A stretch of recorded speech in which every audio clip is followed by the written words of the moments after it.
Hey guys, how are you?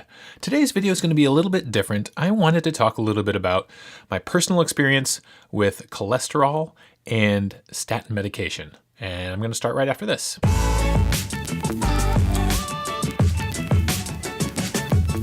Hey guys, welcome to AD Keto. My name is Aaron. This is the channel where we talk about the ketogenic diet. I do some keto food vlogs, talk a little bit about keto science, and do some keto recipes. If this is your first time here, please consider subscribing. And if you do, be sure to click the bell icon so you get a notification whenever I upload new content. All right, guys, so this is a video that's been a long time coming. I have wanted to do this video for a while.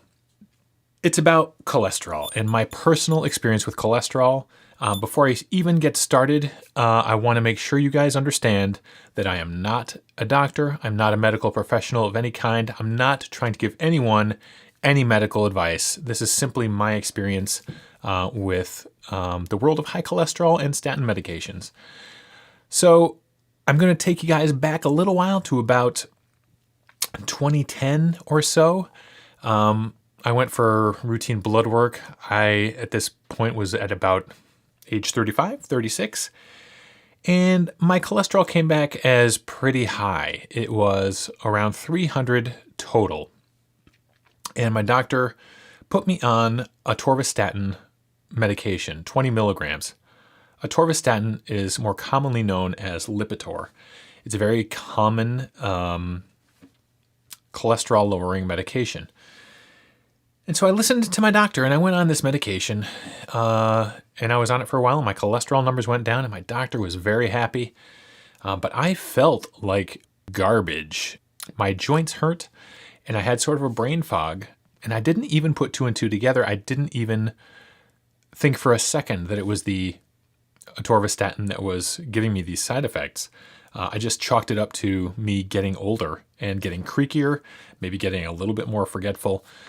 But in doing a little bit of research, I found that these are very common side effects to statin medications in general. So I stayed on the medications just because my doctor told me to, and I was scared to go off them because I was afraid that if my cholesterol got too high, I would have a heart attack and die.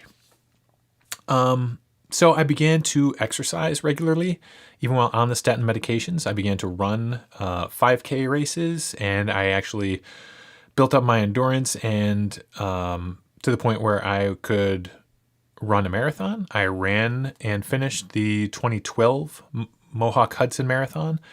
And in training for that marathon, I felt terrible. I would go out for a long training run on the weekends, come back and need a day to recover. My body just hurt so much.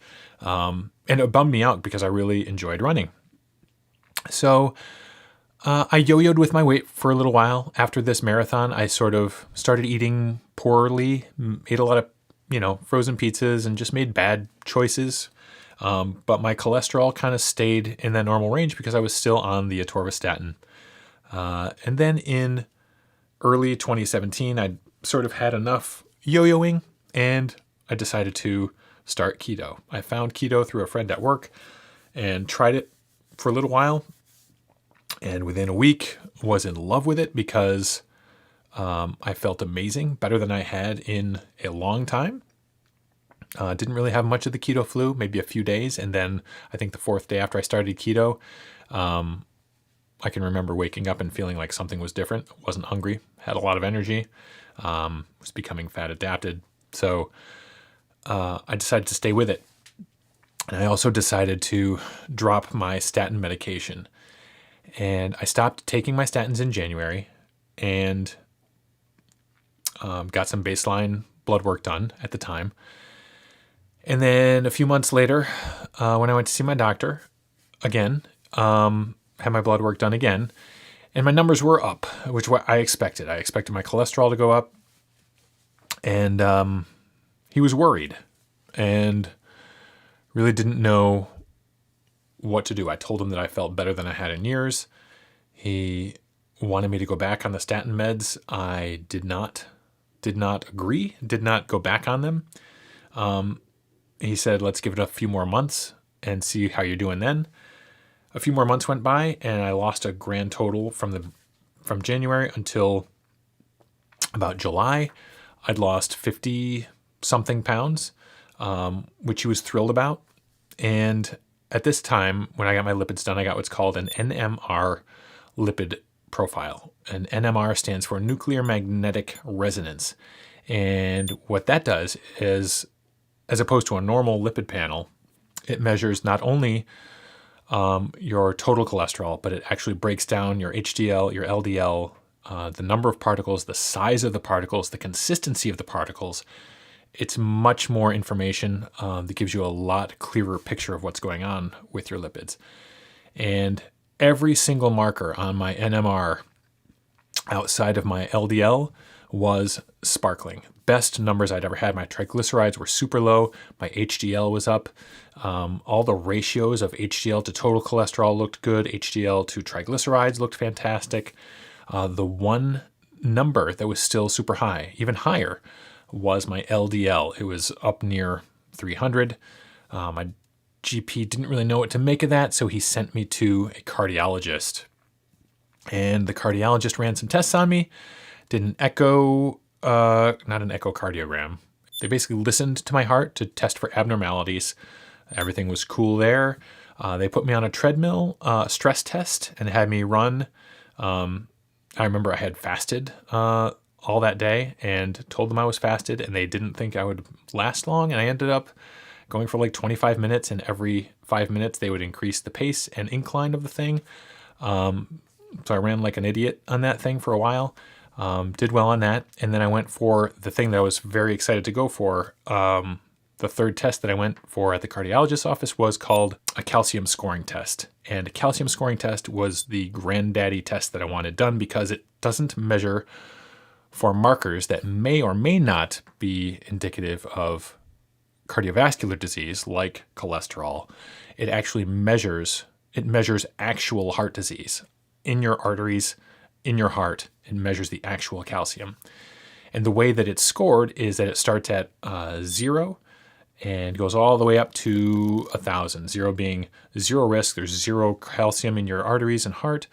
1,000 is, dear God, how are you still alive? So there's a pretty wide spectrum there. And my score came back as a 14. So I was hoping for 0, but 14 is still pretty good, all things considered. And I was very excited. But my cardiologist wanted to put me back on a statin, and I refused. So I stayed on keto and stayed off the statin meds, dropped another 10 pounds. So by the time November of 2017 rolled around, I had lost a grand total of 65 pounds. And I went back in and had some more blood work done, had an NMR profile done. Similar numbers came back, sparkling across the board, really, really fantastic numbers, except for that pesky LDL. And my GP referred me to a low carb doctor, something that I didn't even knew existed here in Albany, in the Albany area. But I went to see this guy today. He knew what keto was. He knew what low carb was. He knew what it meant to be fat adapted. I answered a lot of the questions he had with answers that I don't think he expected to hear, because I've been doing this for 11 months. I kind of have learned a lot of things and read up on some things and knew what I was doing. We had a good conversation about keto and low carb. However, his whole thing is using keto to transition people to a Mediterranean diet. He's had a lot of success getting people on Mediterranean diets, which is more less fat and more protein. And, he gave me the line that I was dreading, that I knew I would probably hear, is that, keto is great for when you're just starting out. But as far as maintaining, it's not really something that can get maintained long term. And I know this to be false. So we talked a little bit about my LDL and how, even though my calcium score was good, it wasn't 0. Even though all of my numbers looked good, except that LDL, and even though my weight is where it was when I was 21 years old, he suggested that I eat fewer marbly cuts of meat. He suggested that I lower my saturated fat. When I told him that I had butter in my coffee, he looked at me as if I had two heads. I've been doing a lot of reading about the lipid system. I've been watching a lot of videos about lipids and cholesterol.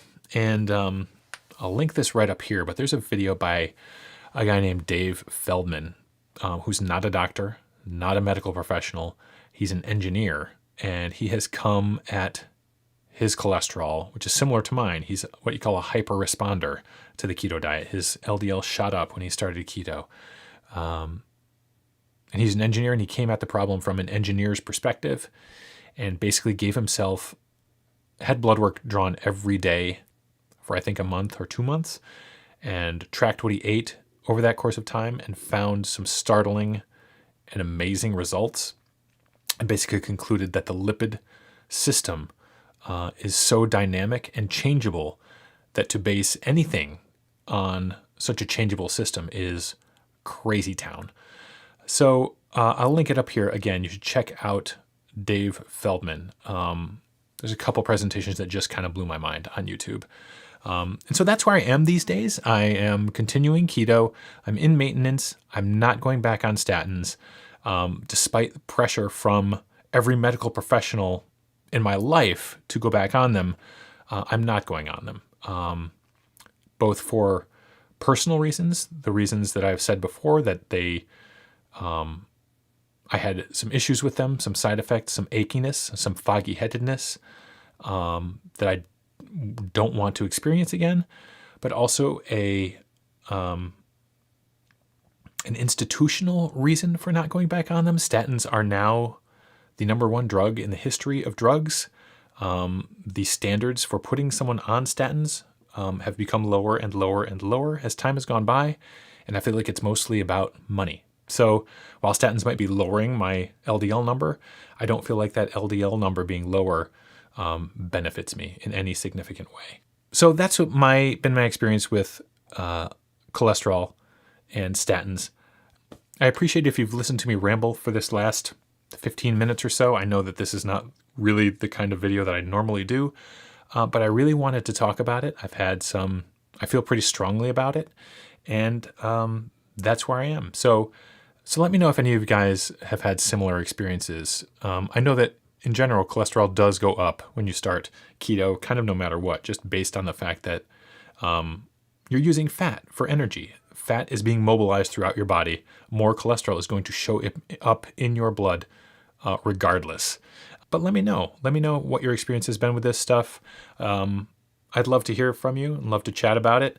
It's something that I really needed to talk about, and I hope it benefits somebody, or I hope somebody can identify with it.